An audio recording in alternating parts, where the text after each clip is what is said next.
All right, today we're talking about 3 things I learned directing a feature documentary.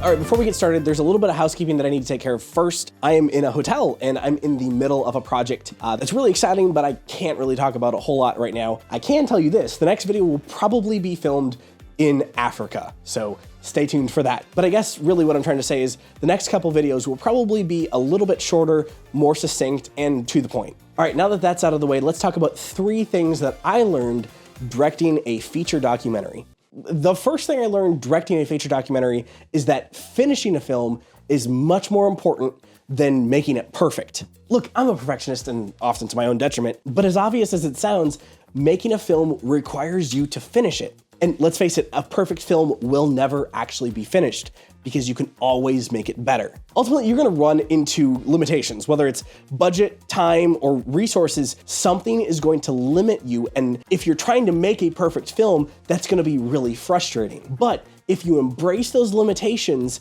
and use them as creative goads to move you in the right direction, you can actually create something really good with limited time, budget, or just resources in general. And this is why I believe very strongly in the old proverb, necessity is the mother of creativity. So the bottom line is work with what you've got. Maybe it's smaller or more simple than you'd like, but finishing that film will open up other opportunities for bigger projects with more resources. The second thing I've learned directing a feature documentary is that vulnerability is key to your story. A good story has characters that are real and raw. They admit their mistakes, and you can empathize with that. If you have a character that never makes mistakes, never admits they're wrong, or never has any kind of questioning of their judgment, your story is just gonna be really shallow. Now, there is a world where you can use that to your advantage, but often that paints your character in a bad light. So you need to be really careful about how you use that. As a general rule, you need to not only find a character that has a strong story arc, but is also able to open up and talk about their insecurities,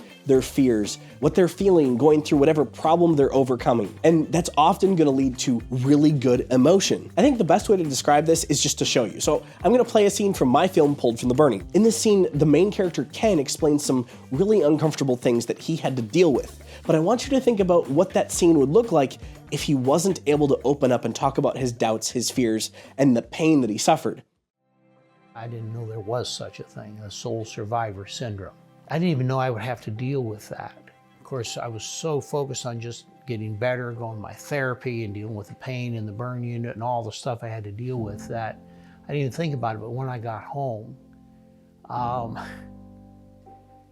and I guess maybe I still deal with it, I don't know. But I actually would be very emotional that they didn't go home. Their kids, they didn't have their dad come home again. Their wife, their churches. And I felt guilty that I was able to. All right, do you see what I'm talking about? When your subjects open up and share that level of vulnerability, you get a very relatable story. All right, the third thing I've learned directing a feature documentary is that no one is gonna make the connections for you. No one is going to hand you a film career.